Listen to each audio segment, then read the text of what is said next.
When you work for others, you are at their mercy. They own your work. They own you. Your creative spirit is squashed.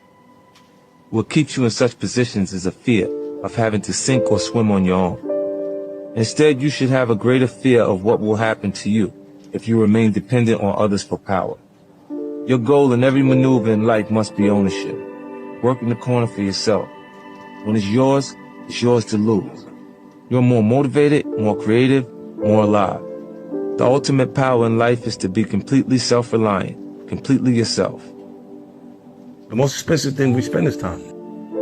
Because we can't get it back. Before I had money, when I'm poor, when I'm in the middle, when I'm rich, regardless, I've been on each one of those portions of the journey. Right. I had fun. When we didn't have no money, we had fun. It was fun. It shifted. It's either when you get hurt that bad, either your fear consumes you or you become a bit insensitive. And you start to approach the problem instead of run from it. You know, my grandfather told me, you don't get as far as the motherfucker you talk to for no reason. You'll be successful as the motherfucker that you talk to for no reason. What I mean is, if you spending your day talking to a nigga that ain't got nothing going on, what the kind of information can he offer you? Can he help you learn something? Can he teach you something in the conversation? When losing's not an option, then you gotta do everything possible to win. And I don't understand how they become complacent and feel like, oh, it's okay. You know, you get people that deal with things by not actually dealing with them. You ever seen a rich nigga want to start the fight? A nigga doing well off, don't start the fight. He there, he's having a good time. He's partying, they got bottles. Right? The nigga start the fight is not doing his work. Only just three niggas, here's the picture. You got rich niggas, you got tough niggas, and niggas that easily become collateral damage. Do you want to feel like you're afraid all the time? Or do you start to become the aggressor? And you start saying, you know what? You ain't got to find me because I'm looking for you. And then it changes everything. Because at that point, I'm the person looking for you. Now, you don't give me all the controls because I got the buttons. I could just push them. Everyone is not actually going to be prepared to take the time to actually utilize the information that's given to them. If you pay attention and you actually keep whatever information is coming in front of you, that you choose what's valuable. But the things that you do hear that are valuable, if you make it your business to keep it, even if you have to write it down, so you have to say it to yourself or whatever, and you just keep, the person says something and you go, what did you just say? Almost like put it on my phone and hold on to it until it becomes a part of you in the way you actually would express yourself at different points. And then you develop a more advanced presentation, and I got that from Robert. They don't care about me. Is it okay for me not to care about people that don't care about me? It would be entertaining for them to see me in crisis. Why would you care about a person who would like to see you under the worst circumstances you could be in? I had to convince myself that I'm gonna make it, you know, regardless of how people felt at that time. And what it does is it makes you feel like, well, it made me feel like there's gonna be points that people are gonna mistake my confidence for arrogance. They don't understand the process I went through and how much I had to believe in myself in order to make these things happen. I never ran from anything because I didn't have nobody to go to. I've always had that, where I'm going.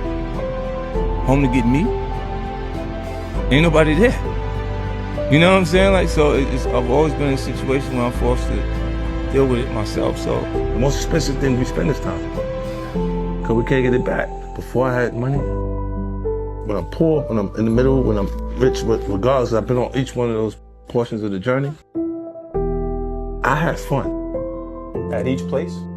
When we didn't have no money, we had fun. It was fun. Almost 90% of the time, I'm communicating with people who've achieved a higher level of education than me, right? They're college graduates. So if the information that you needed in the business classes were, if everything you needed was in the book, then the teacher would be too successful to teach the class.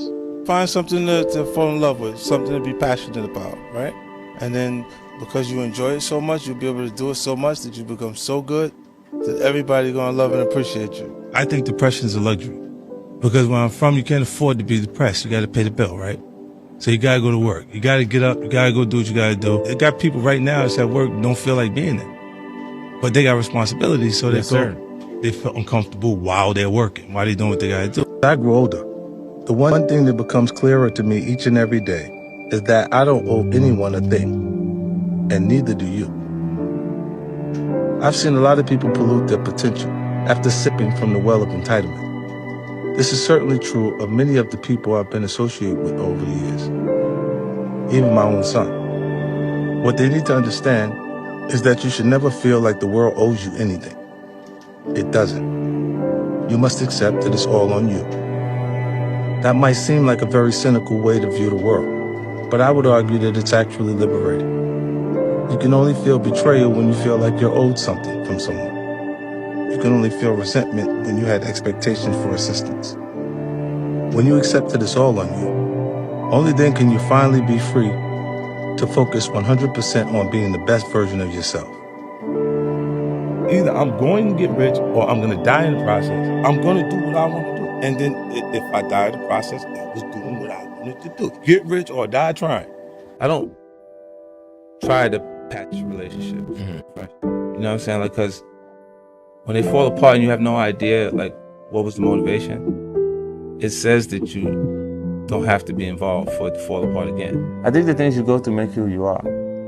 So I don't regret those things. I don't regret them because I don't think I'd be who I am today if I wasn't exposed to those situations. If you ask me, would I, those are unfortunate situations that I've had to experience. And if I had a choice, I would have definitely went in a different direction. I might have wanted to go to school for business instead of having to go through this portion of my life. No matter what group of people, whether it's your actual blood relatives or people that you've developed relationships over time that created value. There's points where some of them develop a sense of entitlement, and it can't be met. They get blinded by what you've done and they're consistently saying, look what you have, versus acknowledging what you've already done. I come from hustling, like that's what it was about. There was no financial motivation connected to it. It wasn't involved. Like, now the things that they're doing is a little different. Like the little homies tell you, well, you ain't got no bodies. I think the only thing that separates people is passion. And having the ability to focus on something, or to work on it, will allow you to work hard enough to be good enough at it. That's the Kobe Bryant run. He outworked those people. A lot of people in the league perform according to their paycheck. They ain't getting that money, let them do it. And that's what separates him and makes him special to us in a different way, even after he's gone. Never happens on your time, like when you think you're ready, like it's supposed to happen. It always happens when it's supposed to happen. Because the period that you feel ready and people are not acknowledging the material the way you feel like they should because it's good, is the time that you actually develop skin thick enough to survive when it does work. If you're spending your day talking to a nigga that ain't got nothing going on, what the kind of information can he offer you? Can he help you learn something? Can he teach you something in the conversation? I wanted to bring everybody with me. So not be someone new, be a better version of what I already was, but like you want to do the same things. They want to shoot dice, we'll have the same argument. They want to do the same thing that we did that. You know what I mean? It's just circumstances, it puts you back under the same circumstances when you already moved to a different level. Like, I don't mind losing. I just like to lose at my expense. Let it be my fault. If I'm losing based on someone else's decision to do it, I'm furious about it. I was afraid and I was uncomfortable with being afraid. It's either when you get hurt that bad, either your fear consumes you or you'll become a bit insensitive and you'll start to approach the problem instead of run from it. I try not to surround myself with people that I have to be defensive around.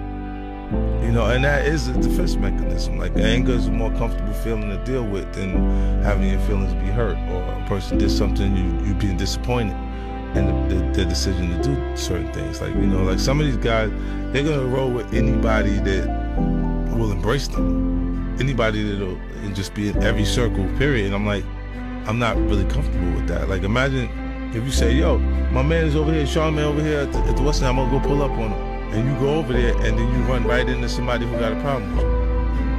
And you all off balance because you was just going, you went prepared to see Charlamagne, not prepared to run into these people. And then you have problems. That's why I don't usually communicate or associate. If a person's on the gate, I kind of put them on the other side. So I don't leave myself vulnerable to that. You know, I had to convince myself that I'm gonna make it.